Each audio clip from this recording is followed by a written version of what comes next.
जिस तरीके से देखिए अगर कहें तो ये जो जीत है, ये जो ट्रंप जीत है, हम कह रहे लगातार राष्ट्रवाद के मुद्दे पर या वैश्विक स्तर पर कहें तो इससे क्या बदलाव आएगा? देखिए, सबसे बड़ा बदलाव तो यही आएगा कि यूएस ये जो एडमिनिस्ट्रेशन होगा, ये नॉन इंटरवेंशनिस्ट टाइप का एडमिनिस्ट्रेशन होगा। इनका जो पॉपुलर वोट सपोर्ट है, इनका जो बेस है वो एंटी वॉर है। वो नहीं चाहता कि यूएस दूसरे राष्ट्रों की लड़ाई में अपना योगदान दे, किसी भी तरीके से डायरेक्टली या इनडायरेक्टली पार्टिसिपेट करे। तो सबसे बड़ा अंतर तो यही आएगा कि हम ये उम्मीद कर सकते हैं कि आने वाले भविष्य में ये जो फिलहाल जो वॉर चल रही है शायद ये रुके, और भविष्य में होने वाले जो इंटरवेंशन है जिनमें हमें लगता है कि यूएस अपनी प्रॉक्सी वॉर लड़ता है दूसरे राष्ट्रों के जरिए, उस पर लगाम कसेगी। तो सबसे पहली बात तो पीस एस्टैब्लिश होगा जी। और उसके अलावा जो दूसरा सबसे बड़ा बदलाव ये आएगा कि पूरे जो अभी आप देख रहे हैं कि एक अलायंस बन रहा है इंडिया, चाइना, रशिया, और इंडिया की जो दोस्ती है वो ईरान से भी है और इजराइल से भी है। तो शायद हो सकता है कि ईरान पे प्रतिबंध बढ़ेंगे तो अलग इंडिया को थोड़ा सा इस ओर पे नेविगेट करना पड़ेगा कि किस तरीके से वो यूएस के साथ भी अपने रिलेशनशिप को मेंटेन करे।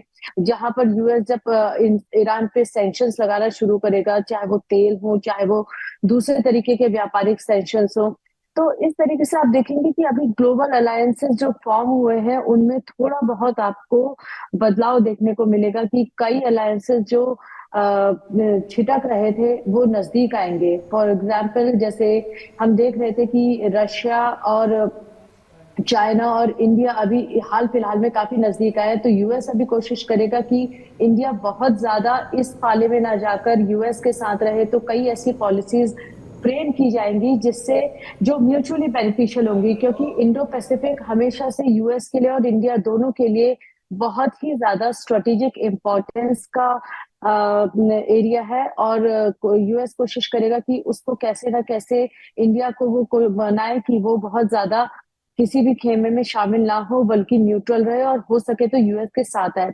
वहीं इंडिया भी यूएस पे दबाव डालेगा कि जिस तरीके से कनाडा या यूएस खालिस्तानियों को इंडिया के लिए एक तरह से अपने यहाँ पाल के रखते हैं और प्रॉक्सीज की तरह उनको यूज करते हैं आए दिन अलग तरीके से, तो उन पे लगाम कसी जाए। तो मुझे पूरी उम्मीद है कि इंडिया के फेवर में ये पूरा जो बदलाव है एडमिनिस्ट्रेशन के, काफी हद तक आपको देखने को मिलेगा आने वाले समय। देखिए, एक चीज जो बार बार कही जा रही है, देव कार्लेकर जी को जरा स्क्रीन पर ले लीजिए क्योंकि वो रिपब्लिकन पार्टी के नेता हैं। देव जी, जो बात एक बार डोनाल्ड ट्रंप की वापसी के साथ अमेरिका में जो एक तरह से गूंज रही है, वो ये कहा जा रहा है कि जो नेशनलिस्ट हैं, नेशनलिस्ट बैक, यानी कि जो राष्ट्रवाद को आगे लेकर चलने वाले नेता हैं, वो उनकी वापसी हुई है। तो ये जो एक सोच है, ये अमेरिकन्स में किस हद तक है? क्योंकि ये एक ऐसी सोच है जिससे भारत में जो सत्ताधारी पार्टी है उसकी भी एक जुड़ाव दिखता है। यहां पर भी बार बार कहा जाता है कि नेशन फर्स्ट, राष्ट्र सर्वोपरि।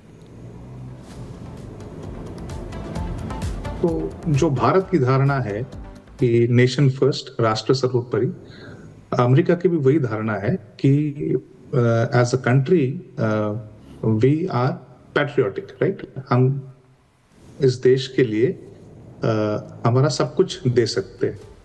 तो अगर आप रिपब्लिकन पार्टी देखें तो उनका जो रुख होता है that is for pro legal immigration, उनका जो रुख होता है that is for spending, corporate spending, कि भाई बढ़ावा दे बिजनेस के लिए, टैक्सेस कम करे ताकि जेब में ज्यादा पैसे रहे। They will also make sure, specially Trump साहब, कि वैश्विक शांति। He is the only president in the recent time कि जिन्होंने he has not led America in any direct war, rather उन्होंने कहा कि भाई let's look internally and let's fix our house in order and let's make America great again. जो MAGA concept है, make America great again, वो Donald Trump का concept है।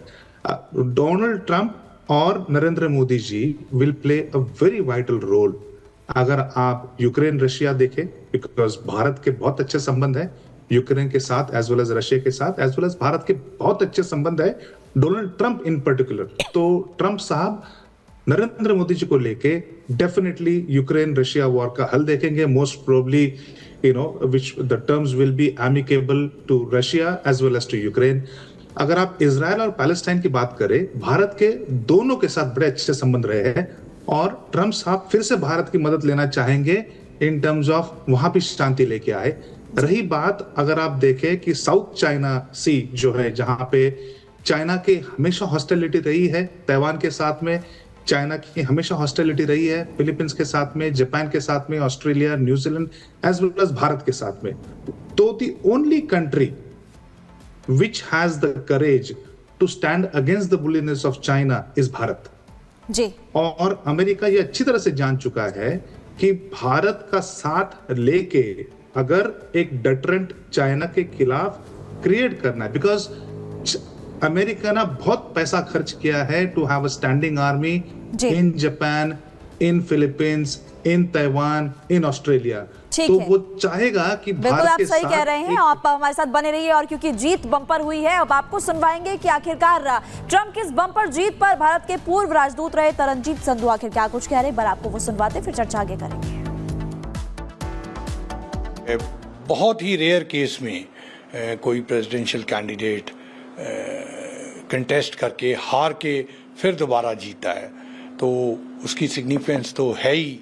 आपने पूछा ये रिजल्ट ऐसे क्यों आ रहा है, तो इसमें एक सबसे बड़ी क्लियर बात है कि इकोनॉमी और जो कॉस्ट ऑफ लिविंग है, जो हम कहते हैं दूध, ब्रेड, अंडों का भाव, लोगों को वो इम्पैक्ट करता है, उसने भी बहुत सिग्निफिकेंट रोल प्ले किया है।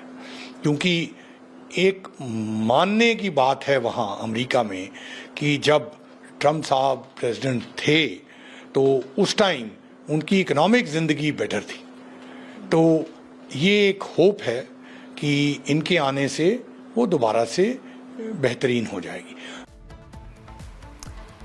तो आपने सुना तरनजीत सिंह सिद्धू को कि वो कह रहे हैं कि रिश्ते जो हैं भारत और अमेरिका के बीच पहले से और बेहतर होने चाहिए। ये हम बार बार कह रहे हैं कि वैश्विक स्थिति में जो भारत की तस्वीर है, जो भारत का कद है, उसके चलते एडमिनिस्ट्रेशन चेंज में अमेरिका में जो भी आएगा वो भारत के साथ उन रिश्तों को बनाए रखना चाहेगा।